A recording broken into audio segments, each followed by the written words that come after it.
we're still live from New York and the 99U conference organized by Behance and Adobe.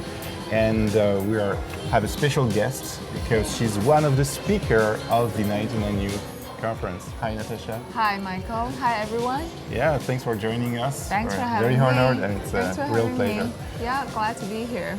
And so the idea is that we have our friends in the community watching us, and we take the opportunity to discover the work of designers from New York. Cool. And every hour there is a new designer coming, Great. sharing their work and some insights on the industry. And also we give them the opportunity to ask questions. So Absolutely. if they want to ask any question, nice. feel free. Be nice, but it's very nice. Be nice, yes. They are very friendly, very nice. You see, there is Brian who say, hi, Natasha. Hi. Yeah, let us know where you're from, because with Natasha, we are live from New York, but we don't know where you are. So maybe you can let us know in the chat so we have a good overview of this audience. Natasha, maybe you want to introduce yourself and explain what you are doing here at 99U? Okay, I am a graphic designer by training. I am a practicing designer. I'm a partner at Pentagram Design. That is a multidisciplinary design firm based in New York, London, Austin, Berlin. I am one of the partners in New York. I joined in 2012, so it's been 5 years since I joined. And I am one of the speakers at 99U conference. It's my first time being here, and it's such a wonderful, wonderful experience. I think everybody should come. You look great. I could watch you on the screen. You look great. Thank you. But the conference has been recorded, and 99U, they release the videos during the coming weeks. So at some point, everyone will be able to watch your talk. Yeah. Yes, I hope you enjoy it. Yes, I was talking a little bit about a controversial topic. Yes. We have friends from Liverpool watching, from Libya, from Philippines. Wow, San Jose, Germany. San Fran, Montreal. Hi, everyone. Yeah, that's awesome. So you're working for Pentagram, and you say you are a partner? I'm a partner at Pentagram. So I don't work for the company. I am a partner at a company. That means that I have ownership in the company. That means that simply I'm one of the bosses. I'm a boss. In the board. I'm a boss, right? That's not how I like to talk about myself, but that's a fact. So Pentagram, I don't know how many of you know about the company. The original office was established in 1972, I believe. Yes, in London by 5 partners, and they're all practicing designers at that time. Okay. But they shared one idea, that is to create this kind of collective that would first of all share resource amongst them, but also help each of them to maintain their creative autonomy, meaning that each of them would have their own design team and projects, So that model just remained, and that's the model that we're on right now. So each Pentagram partner is a independent, somewhat like independent business and creative entity. We do have shared profit, but on a day-to-day level, we are independent. Okay. Yes. Yeah, we had it was last year from off. It's a conference in Barcelona, and we had Paola Scher. She was on the stream with us live also. Yes. She's my partner. She and I sit like this close to each other, seriously. Oh, awesome. And she's a mentor, good friend, mentor, and I worked for her when I was a student. Yes, that was in 2001. So it's such a very interesting and small, world. She was great, and she was speaking on stage at off. Yeah. And now you're speaking at 99U. Yeah, my first time. I wish that I could come back next time. Yeah. Oh yeah. I mean, next year it will be the 10-year anniversary. Yeah. Hi. I see someone says hi from Pentagram. Oh yeah. Look. That's my designer, Joseph. Hi, Joseph.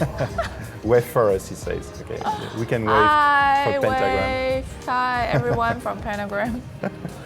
So Natasha, what we could do is look at your Behance portfolio. Okay. And maybe so we get a better understanding about your work and just and my trajectory as a designer. Yeah. I think that would be awesome. I think that's what this portfolio really is about. Not awesome. so much about my design, because you would notice that at one point that I really no longer design like in a hands-on way. You know, believe it or not, I know you look shocked, right? You're like, who did all that work? You know, the work that you see here is a co-production between my designers and myself. So my role in these projects are sort of functioning as a kind of critical editor.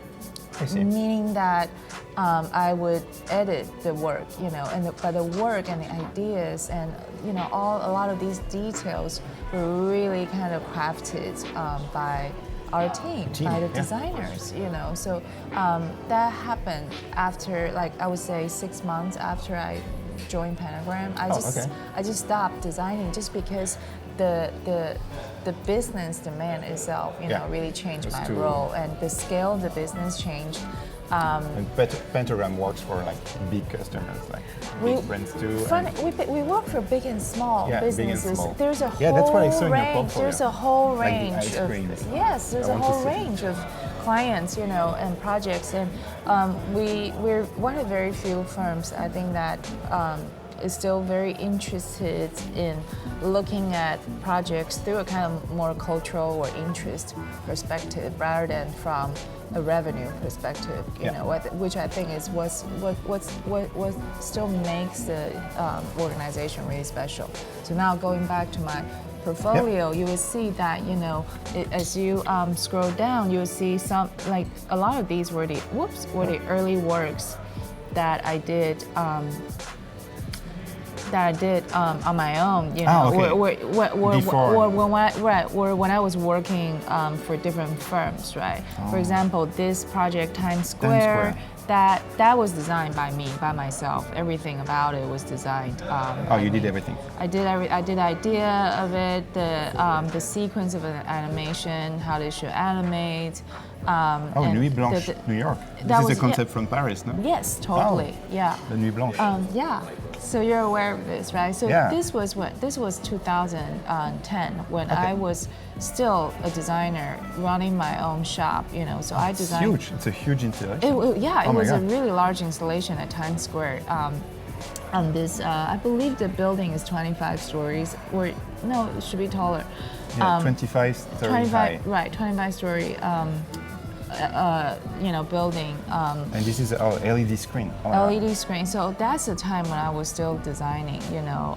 But after I joined Pentagram, my work, my being changed so much that I just didn't have time to do this. So that's why, you know, hiring really, really talented designers is really like the top one mission, you know, in my life, is basically to be able to find and to be able to cultivate and retain talented designers, you know. So what is your process to find these designers? Do you search online, or is this based on recommendations? I don't have one single process, you know, it all happens very organically. I have not actually posted any jobs on the internet as yet, never. You know. I don't think so. We did post something about interns, you know, once or twice, but I never actually posted for jobs on the internet. And I found my designers through referral, through them sending me emails, you know, cold calls. Proactively, I get a lot of cold calls from them, and I meet with designers who I feel there's something special in the work, you know, and I'm able to actually judge whether this candidate is potential or not just from looking at the portfolio very quickly. That's awesome. That's just something that I think that, like, it's just kind of built, you know, as you practice something for long enough. Like in our field, your eyes are trained to look at things, to see things a lot quicker than normal people, you know. So I'm able to actually see the work quicker.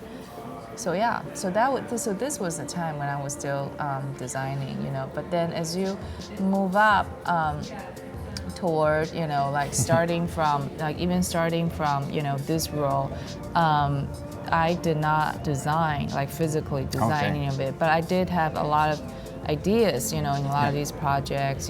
For example, there's that Pentagram remixed exhibition. That was a kind of really ad hoc exhibition that I did in China to celebrate Pentagram's 40th anniversary. And this was a kind of unauthorized exhibition, really like done by me, really unauthorized by the partnership I just joined at that time.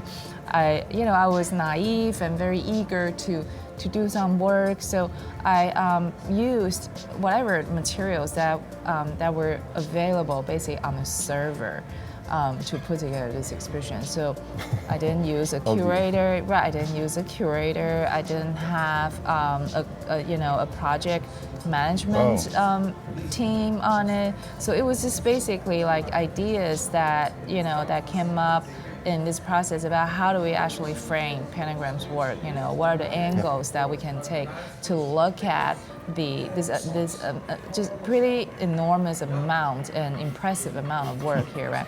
So we came up with these different lenses, and that was like my design, and but I thought about typography and all that. But yeah, I think that right now, especially, our work is getting more and more complex, and the scale of work, I think, tends to get larger and larger over time, very naturally. And I think like we collaborate a lot now with different disciplines. Yeah, I saw some of your work, like which are more like massive interactive installations, with also sound design and video projections. Yeah. So I guess you have to involve a lot of we have to work with people, collaborate with different disciplines and really like learn from them, and also I think managing that collaboration relationship is work in itself, because again, like you need to learn about them. It's very much like dating. You have to learn about people, understand their needs. Exactly, in order to do good work, and then you may not like people you work with every time, but you still need to be professional. That's true. It's like a couple. Like you have to build a project together. Totally, you have to build projects and it's a creative together. project in this case. Yeah. But one thing that I do tell myself, and I sometimes tell my team, is that never discredit somebody's effort and somebody's work just because you don't personally like them. Yeah. I think that we tend to get personal very quickly, but we have to really just look at a person's work and what they have done, how they have helped everyone, and be really, I think, fair about that. So don't get too personal, with your teammates. Yeah.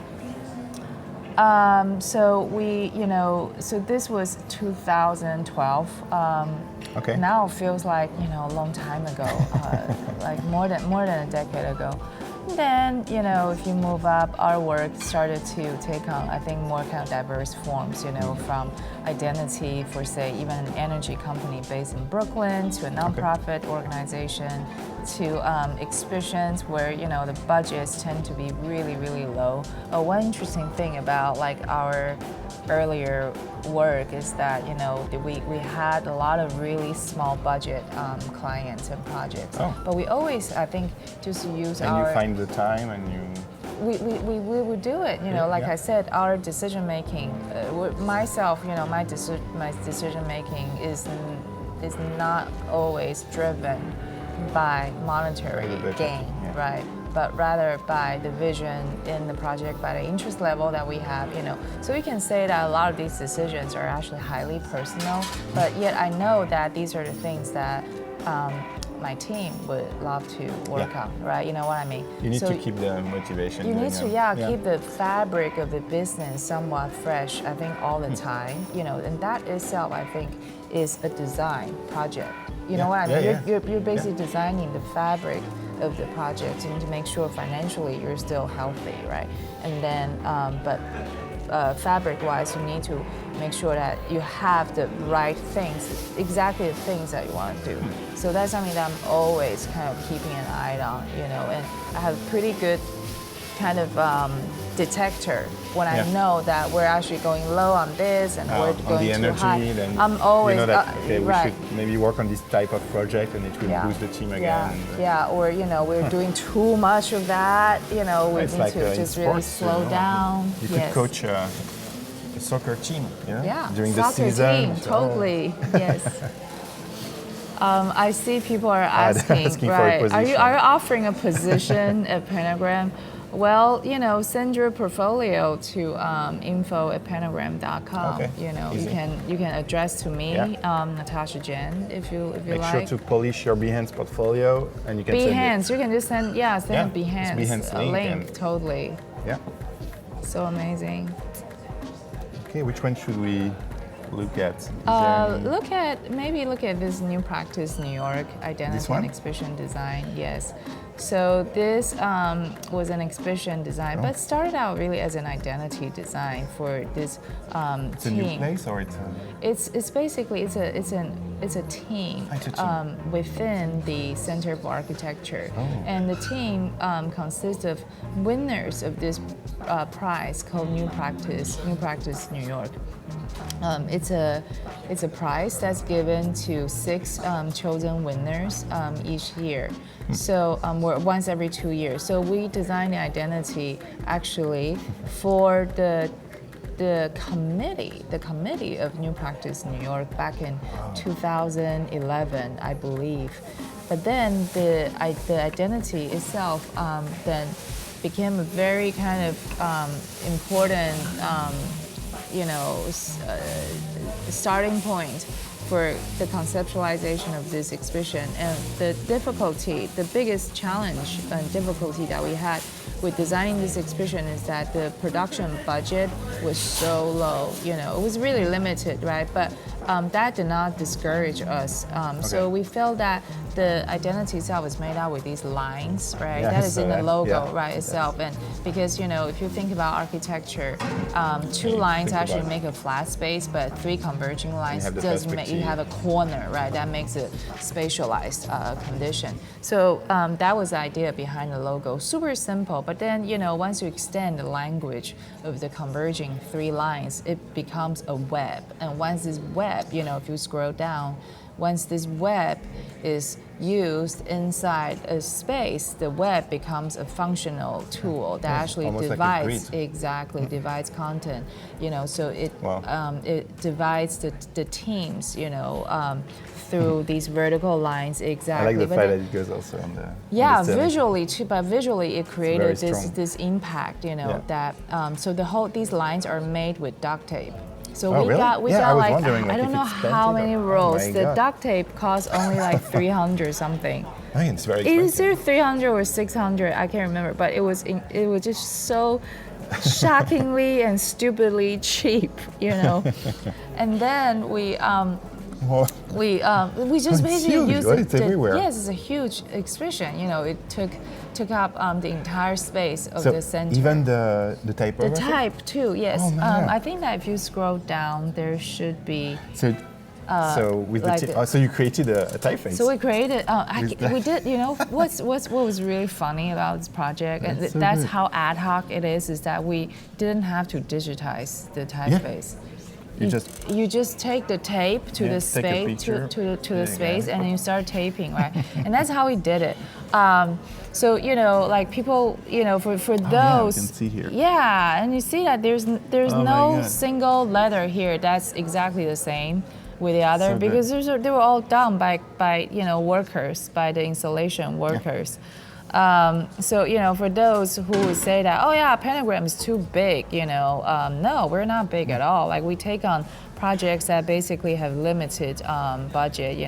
Most agencies wouldn't take on this kind of thing, but we do, because we care about culture, and then we use our creativity to solve the problem, I think, pretty brilliantly. So what is the size of the team? I mean, on your side, like the design team for this kind of project? For this project, the team was small. It was 3 people.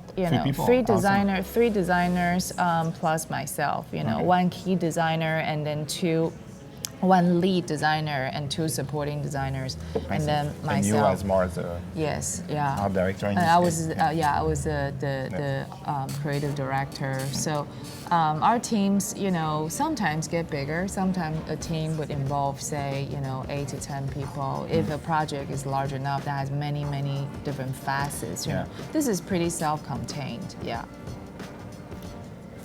Huge impact. I mean, it's very strong. It was very successful, And then another example about how we use pretty minimal means to actually create very large impact is this exhibition too, So because the reason why I'm talking about exhibitions is because for me, that is really the perfect convergence between architecture and then graphic design.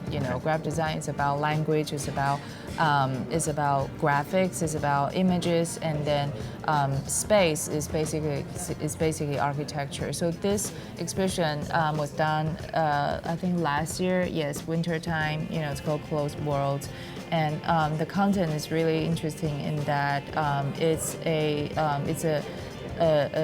pretty thorough, comprehensive study on, you can click on the video, on 41 living examples of prototypes about self-contained architectural systems, that has been built or conceived throughout history.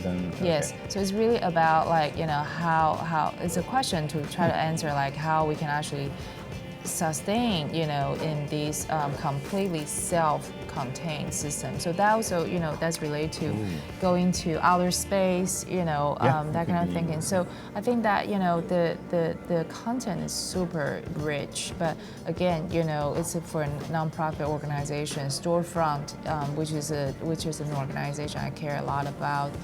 We want to make sure that we can come up with a design that, first of all, addresses the budget, but secondly, really make a visual impact, and also really honors the content. So we created. So that's the building of the. So this is on Kenmare Street, and as you can tell, the space itself is really narrow. It's this wedge, kind of triangle wedge space. But the space was designed by Stephen Hall, so the wall is made with these flipping panels, that really creates a kind of very interesting inside-outside conditions. Experience what we did was that exactly, thinking about immersion and doing it economically and cheaply is that, first of all, you figure out what you can do to really create a visual impact, and here is through the design and use of typography, and my designer, Jane, who worked on this, he is a typographer himself, and his first, intuition was to design a typeface that kind of really distilled the idea of closeness, So you see that the type is really, really tight, And then it also takes on this kind of 70s sci-fi language in that, So that itself became such a strong, powerful tool, and also literally like a wall, inside the space. So that was first thing, and then second thing to figure out how we can actually create, a singular exhibition kind of experience per story, right? So we use these cylinders, and these cylinders were very cheap to make. Okay. Right, so we print these provocative questions, from the research, one project per question, and then from the inside is really the depth of the content. You see a lot of all the research images, maps. And all that, And then, so that's a kind of very, I would say, the kind of very scheme of the design. Again, you see super low budget, but we created really big. It becomes an experience. Impact, to remember. Totally impact. And then this exhibition actually became the most visited exhibition in storefront history ever, right? So I think that, you know, a big part of it, I mean, the content itself is really, really great, but I think a big part of it is also our design was intriguing enough to actually draw audience, you know, from the street to the inside. So that is precisely the power of design, you know, is that it does make a difference. It does make you feel about something differently. Yeah. I saw a lot of questions in the chat. There's a question from Kevin about if you can share like what is the creative process at Pentagram? Like when you start working on a project? There isn't a singular design process at Pentagram, and I think that, you know, because in this case, like you took this feedback from one of the designers saying, okay, I want to start with the typeface, you know, and build everything from the typeface. So it can change. Like for every project, you try to feel what would be the. We think, you know, one thing that I encourage us to do is to actually come up with as many ideas as possible at the same time.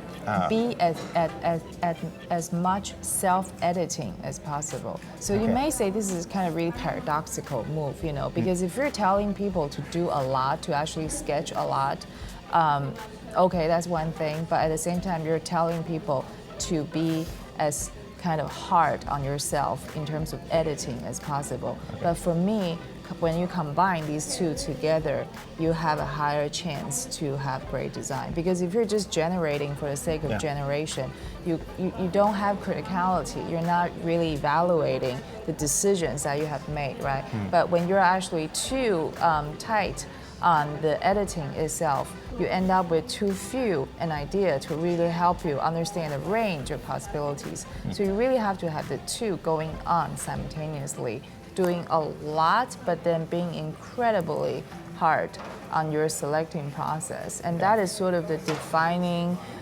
qualities of how I work, you know. But I don't turn it into a prescription. I don't have it right. So, but I think that my team understands this is sort of like our ethos, and this is how we work, and they sort of understand that's how they are expected to perform, you know. So interestingly, there are designers who don't perform well under that kind of condition, you know. So in that case, they might struggle. Yeah, of some course, designers might struggle with this. Yeah, exactly. In that case, you know, you can begin to actually tell who's fitting and who's not.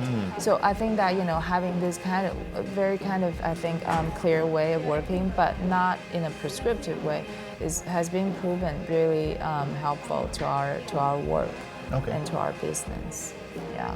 So that would be the first stage of the process, like you create. Be generative, but you have to be exactly as curatorial as you can. So you have to actually do both. And after you share the ideas, like you. Very, very radical editing. Okay. Yeah, like a lot. And like then you jump in. And then I jump in, right? And then I jump in, and then I kill everything. No, I think that again we have really amazingly talented designers. So we never end up with like nothing. You know, there are always some. We always have some really fabulous ideas, just like fabulous ideas, you know, and then that's what I also look for in each review is that like fabulousness, you know. I know that is very hard to kind of put it into a tangible method, but they know, yeah.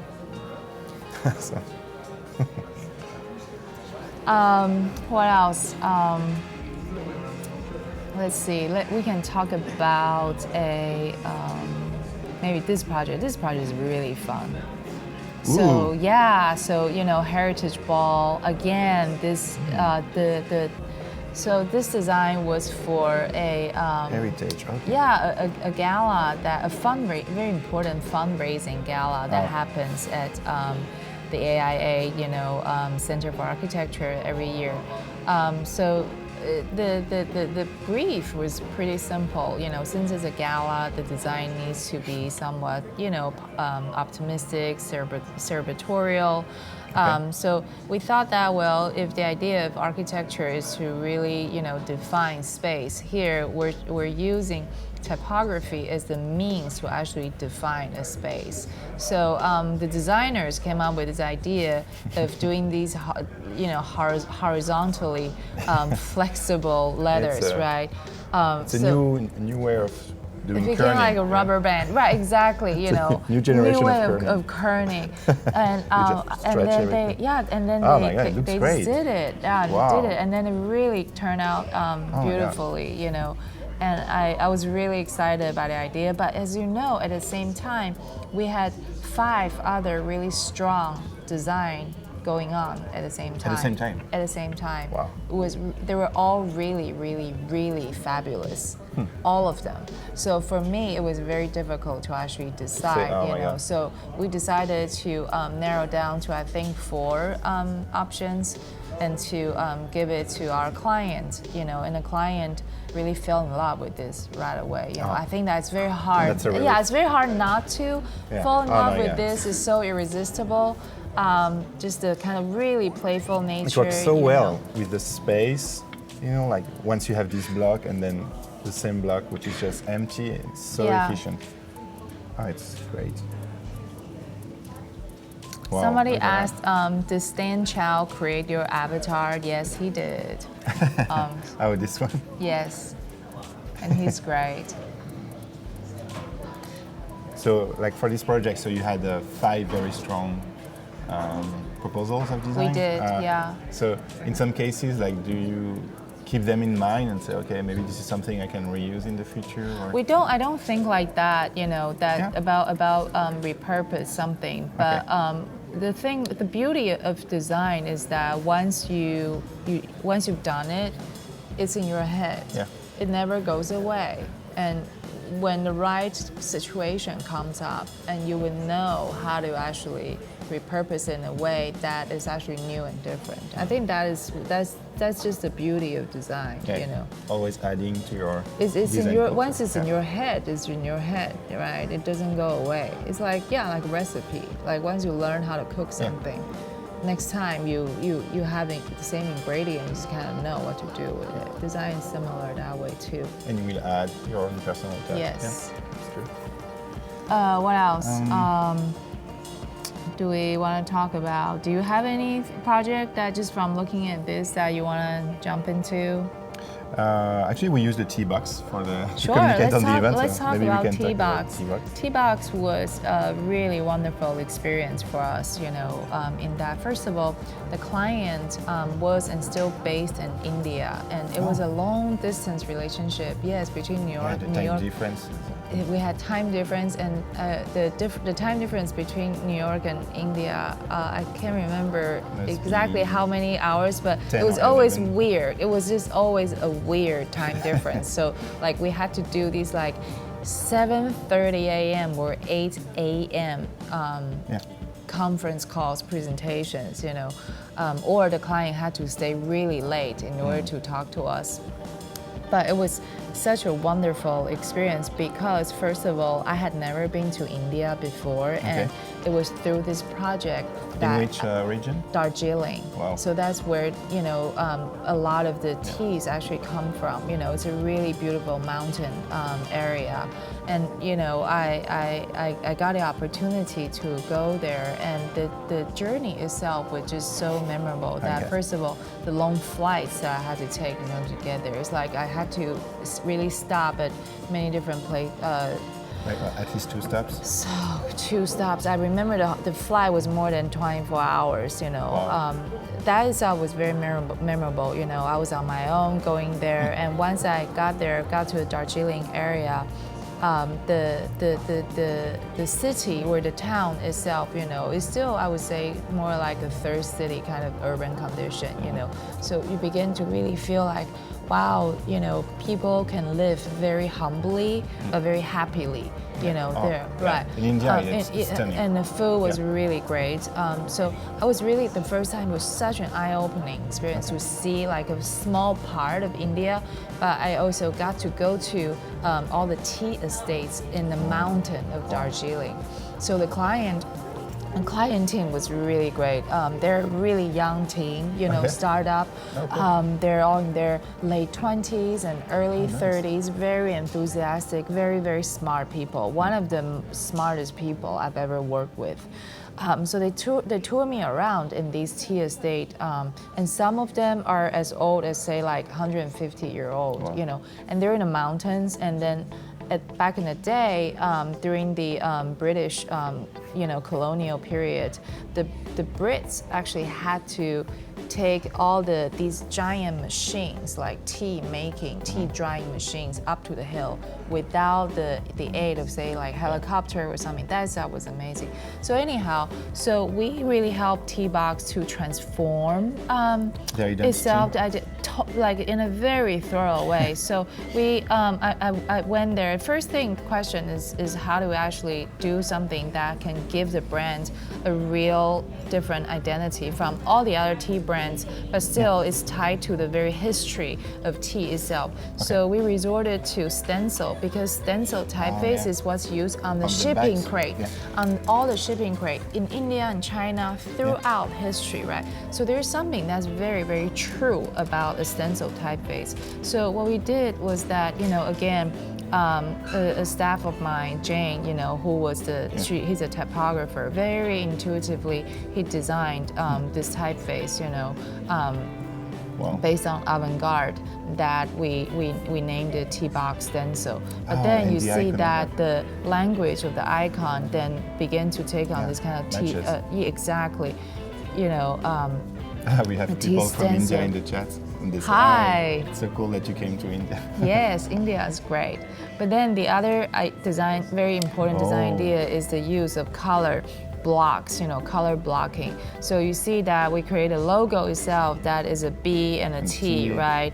And then it looks like the tea bag that you would dip, and then for each flavor, we just use the first letter of the tea name, and then combine with color blocks. So it's a very, very simple idea that you see that it turned out very beautifully. First of all, it gives each flavor an identification, but as a whole, as a family, you get a sense of a very clear identity, And when it comes to other packaging, so here you see that we again really embrace the idea of color blocking, but use the colors very differently, say from the other set.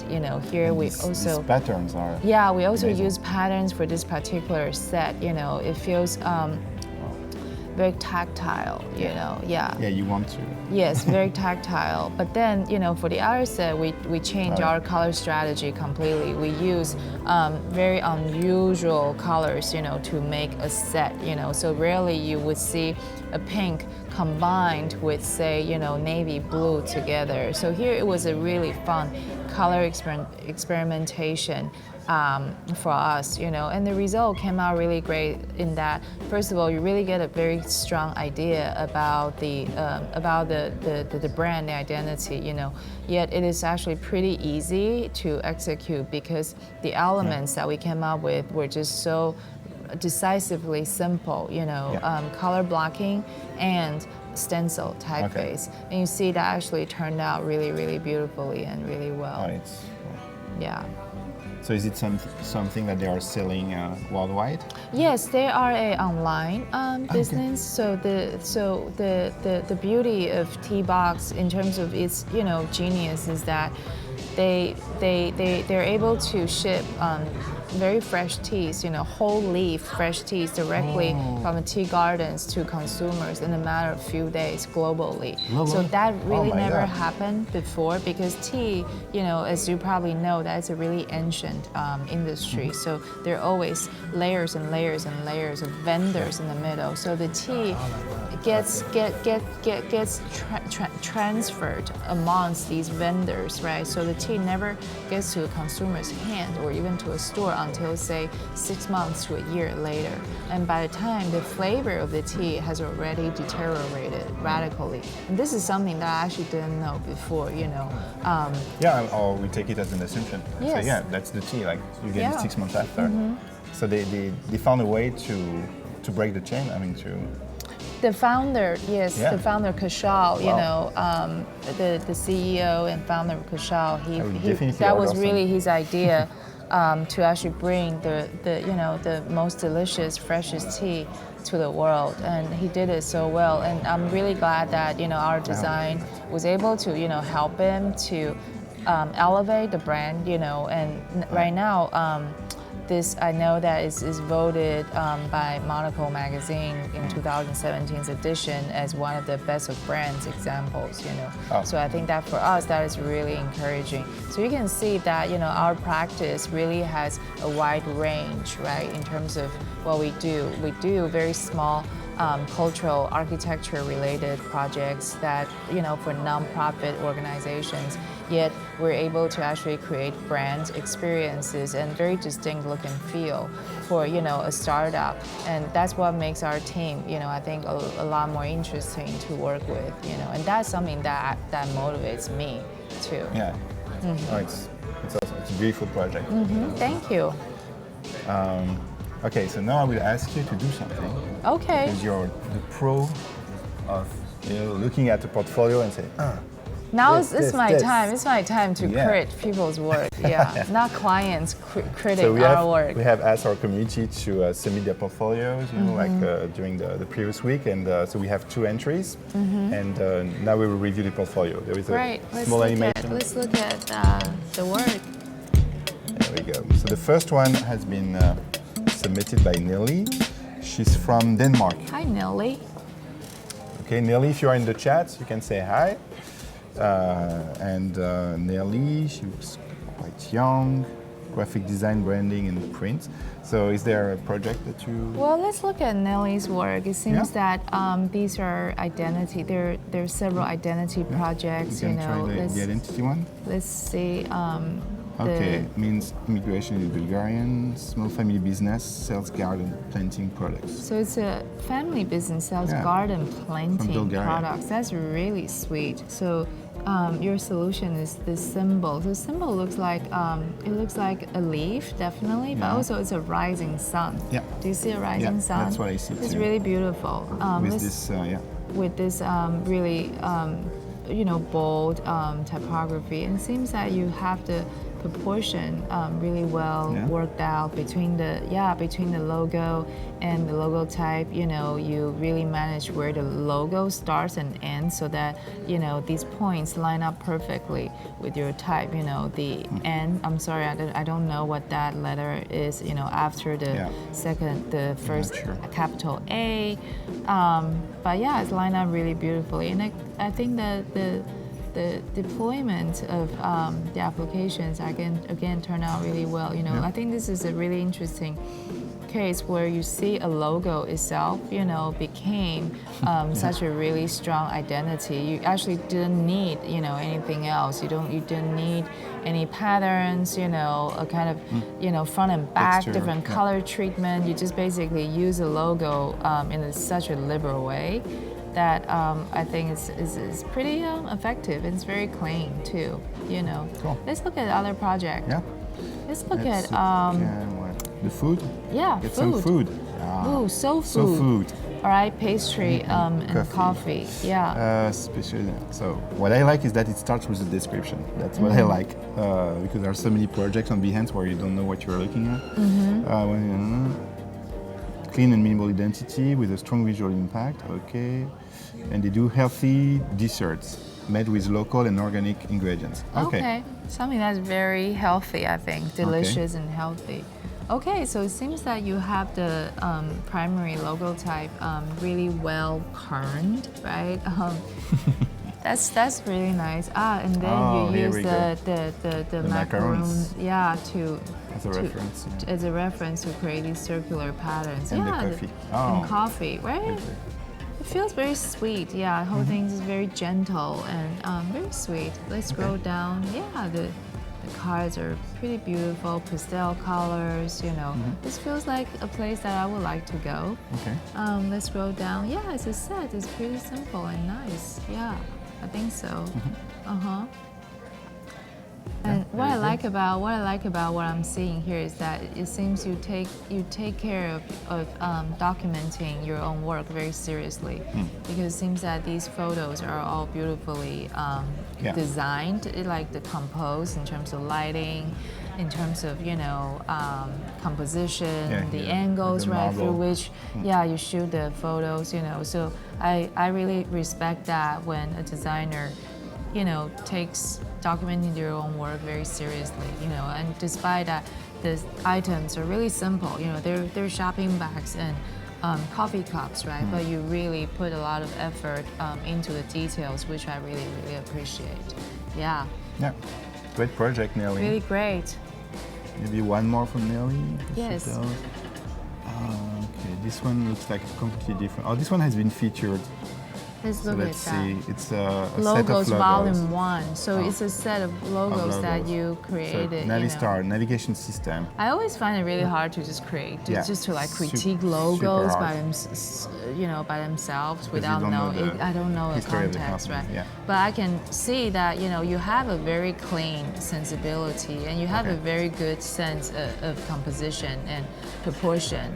And you have a very good sense of geometry, I think just from the other identity work that you have done. And these logos, I think, just further demonstrate that, you have a pretty strong graphic sensibility, Yeah. Nice.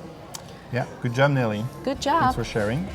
And we have also Lorenzo. He's from Napoli, in Naples in Italy. Hi, Lorenzo. So Lorenzo Rocco. Pleasure to see your work. So what should we start? Why don't we start with space, with the first one? Let's look at that. Ooh, architecture. Beautiful, beautiful image, and the type is really nice. Okay, let's scroll down. Let's see what's happening with this. Okay, maybe just to understand, providing customer with a wide range of the most luxurious and innovative architectural products. Okay, so Space is the name of the company. We provide all these architectural products. Oh wow! Oh, animated. That's beautiful. That's cool. So simple, but it works really well. The grid, yeah. The grid is very well done. Yes. Wow. The typesetting on the stationery is also very nice. Yeah, I think that you kind of capture the spirit of an architecture practice really well here, through this extreme minimalism. But the minimalism, I think, is really well executed in the really, really fine typesetting that you exhibited here. I think it's always really hard to set type, on a business card, so that it actually has all the right details to it, But I think that you did it pretty nicely here. Yeah, such a simple but really strong identity. Oh, more grid. Wow, awesome. It's like unigrid. Yes. The square book, yes. Yeah, we're now using unigrid for a book that we're working on right now. Also, it's for an architecture school. Hopefully it'll come out really soon. Yes, this is really nice. Good job, Lorenzo. Sketchbook. Yeah.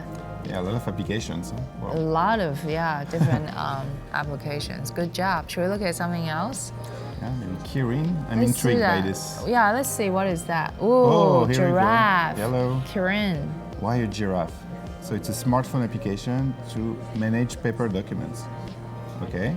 Wow. Okay. Paper clip. I get it. I get it. Okay, so you're using the paper clip to create a contour. Giraffe. What a brilliant idea. Wow, so beautifully drawn. Wow, this is really beautiful. So perfect. The color is really sweet too. So beautiful. Wow. And when it's used really large, without knowing it's a giraffe, it still looks extremely beautiful. But once you know it's a giraffe, you see giraffe everywhere. That's what's pretty brilliant the about pattern this. also. Even the pattern inside, yes, this is really sweet. Wow. Oh, nice. This makes me think that, maybe we should explore, like, hey, team, we should explore a little more, like, kind of logo-based approach, to projects. Oh, for a new project? Yeah, I mean, we tend to, I think that we tend to look at things with fewer, more elements, but I think that, in principle, we're still pretty minimal in our choice of design elements. But you know, one thing that I think we have not really done is to just use a logo as the thing, you know, that actually creates an identity. We're always looking at other supporting elements to create a kind of kit of parts situation. But I think this is done really well. You know, very, very good sensibility. I mean, you have a very strong geometry-based sensibility. Yes. Should we look at something else? Joy? Yes, joy. Whoa, very different vibe. Yeah. What is that type? That's a beautiful typeface. But agency born from the union of three women who like to organize luxury events. Okay. Luxury events. Okay, so this does feel a lot more premium than the others. You know, I think it's through your choice of the typeface and also these curved lines as patterns. So I guess the curved lines move, you know, differently, right, from application to applications. Yeah, but I think that a combination of the deep blue color with the bronze, right, bronze gold or you know rose gold is pretty effective in that, you know, it does create a pretty striking color impression, you know, and wow, this is a really nice details, you know. Yeah, this is so beautiful. I can tell that you really care about details, you know, it shows in the execution of the work. Yeah, cool. Yeah, it's strong work too, huh? Really, Lorenzo, really, Lorenzo. Yeah, really beautiful work. Yes. Oh, and he has been featured several times on Behance. So I can tell. Well, he deserves it, I think. Yeah, good job. It's very good. And maybe this one there, it's all black, so that's weird. Okay, anyway. Visual identity is the name of the emerging disc jockey. Oh, a DJ. Okay. So that's different. Okay, wow. So yeah, I can see a disc, you know, groovy vibe. Still very minimal, feels very urban. Yes. Again, you know, you're interested in the material, subtle material difference. That thing is something that's interesting to explore in your work. You know, I see there's a tendency in exploring, you know, material differences. You know, I think art and graphic, you can try to explore that a little bit more. Yes. Yeah. Cool. Thanks for sharing your feedback, you know, like in real time. It's such a pleasure to look at designers' work, you know, and sharing feedback in real time. Yes, it's cool. It was awesome. So we have 2 minutes together. So okay. Just time to say goodbye to our friends. And so, do you know what would be the next project? Like if we follow you on Behance, so what would be what's coming for you? Yeah, we recently finished a packaging redesign, more like, you know, a brand identity refresh for a Brooklyn-based artisanal ice cream brand called Van Leuven. And we recently announced the project on Pentagram's blog, and it was pretty well received, you know, in the media, as well as it really helped the company to increase their sales at Whole Foods now by 200%. That's what I heard. So we're really, really encouraged by that, and we just need to put this up on, you know, Behance.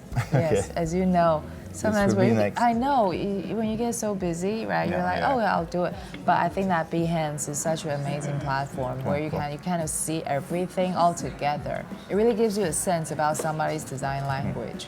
Yeah, so check out Behance, you know, for Van Leuven. This is coming next.